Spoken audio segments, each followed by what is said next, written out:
11th के student ध्यान दें, आज की इस वीडियो में मैं आपको वार्षिक परीक्षा के लिए रसायन शास्त्र का मॉडल पेपर बताने वाली हूं, जो कि हमारे पास अभी अभी आया हुआ है आपके लिए। देखिए बिना किसी डाउट के कंप्लीट करिएगा। तो देखिए पहला प्रश्न होगा आपका, पहला प्रश्न है आपका, एनटीपी पर 22.4 लीटर नाइट्रोजन का द्रव्यमान उतना ही होगा जितना 22.4 लीटर कार्बन मोनोऑक्साइड होगा। एक बम कैलोरीमीटर द्वारा निम्न का मापन होता है। तो UPCl5 में किस प्रकार का संकरण पाया जाता है? तो sp3d। L के प्रत्येक मान के लिए m का मान होगा तो 12+1 होगा। 22 ग्राम 6C12 में परमाणुओं की संख्या तो 6.02 × 10⁻23 होगी। क्षारीय धातुएं व्यवहार करती हैं तो अच्छे ऑक्सीकारक की तरह व्यवहार करती है। तो देखिए इस तरीके से आपका पहला प्रश्न अच्छे से आंसर सहित कंप्लीट हुआ। ये रहा आपका इंग्लिश मीडियम वालों के लिए। तो अच्छे से स्क्रीनशॉट के माध्यम से इन्हें आप कंप्लीट करिएगा। देखिए इस तरीके से अच्छे से कंप्लीट करें। दूसरा प्रश्न देख लेते हैं हमारा, रिक्त स्थानों की पूर्ति कीजिए। तो जिन ऑर्बिटलों की ऊर्जा समान होती है वे डिजनरेट कहलाते हैं। क्लोरीन की इलेक्ट्रॉन बंधुता फ्लोरीन से अधिक होती है। आयोडीन युक्त नमक में NaCl के साथ कुछ मात्रा में NaL3 मिली होती है। केरोसिन तेल एल्केन का मिश्रण है। एसएस पार्श्व अतिव्यापन से सिग्मा बंध बनता है।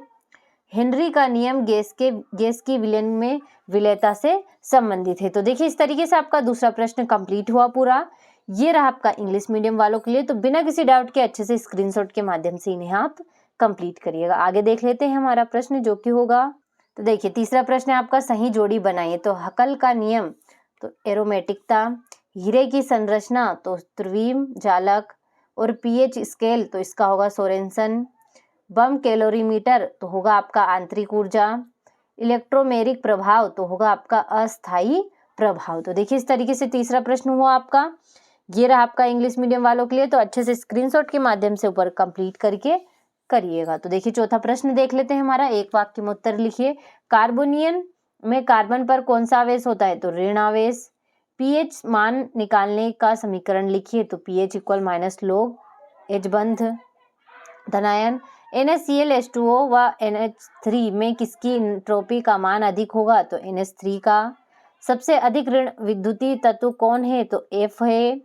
प्रबल अम्ल व प्रबल क्षार की उदासीनीकरण ऊष्मा का मान Kj में कितना होता है? तो 57 किलोग्राम होता है। तो देखिए इस तरीके से आपका चौथा प्रश्न कंप्लीट हुआ। ये रहा आपका इंग्लिश मीडियम वालों के लिए। तो अच्छे से बिना किसी डाउट के स्क्रीनशॉट के माध्यम से कंप्लीट करिए। आगे देख लेते हैं हमारा पांचवा प्रश्न। देखिए पांचवा प्रश्न है आपका, सत्य सत्य लिखिए। तो नाइट्रोजन के 5 ऑक्साइड का बनना गुणित अनुपात के नियम के अनुसार है तो सत्य होगा। अब बाउ सिद्धांत परमाणु में प्रोटॉनों के वितरण से संबंधित है तो ये भी सत्य है आपका। HCl में आयनिक बंध पाया जाता है तो असत्य होगा। मार्कोनिकॉफ नियम द्वारा असममित एल्कीन पर असममित अभिकर्मकों का योग होता है तो यह आपका सत्य होगा। जल में अम्ल व क्षार दोनों प्रकार के गुण होते हैं तो सत्य है। ऑक्सीकरण संख्या और संयोजकता सदैव समान होती है तो यह भी आपका सत्य है। तो देखिए इस तरीके से आपका पांचों प्रश्न सत्य सत्य कंप्लीट हुआ। ये रहा आपका इंग्लिश मीडियम वालों के लिए। तो अच्छे से स्क्रीनशॉट के माध्यम से कंप्लीट करिए। ये रहा आपका छठा प्रश्न, सातवां हो गया, मोलरता किसे कहते हैं? ये हो गया आपका सातवां प्रश्न। तो अच्छे से स्क्रीनशॉट के माध्यम से इन सभी प्रश्नों को कंप्लीट करिएगा। देखिए 11वां हो गया आपका, 12वां हो गया, ये हो गया आपका 13वां प्रश्न, 14वां हो गया, 15वां हो गया आपका, 16वां, ये हो गया आपका 17वां प्रश्न, 18वां हो गया, 19वां हो गया, और ये हो गया आपका 20वां प्रश्न। तो देखिए इस तरीके से आपको कुल 20 प्रश्न देखने को मिलने वाले हैं। तो इन्हें बिना किसी डाउट के कंप्लीट करिएगा। अब रही इनके आंसर की बात, तो आपको घबराने की कोई ज़रूरत नहीं, क्योंकि अगर आपसे कंप्लीट नहीं भी होते हैं तो अगले वीडियो में मैं आपको फुल सॉल्यूशन के साथ सारे क्वेश्चन बताने वाली हूँ। तो इन सभी प्रश्नों को अच्छे से स्क्रीनशॉट के माध्यम से कंप्लीट करिएगा।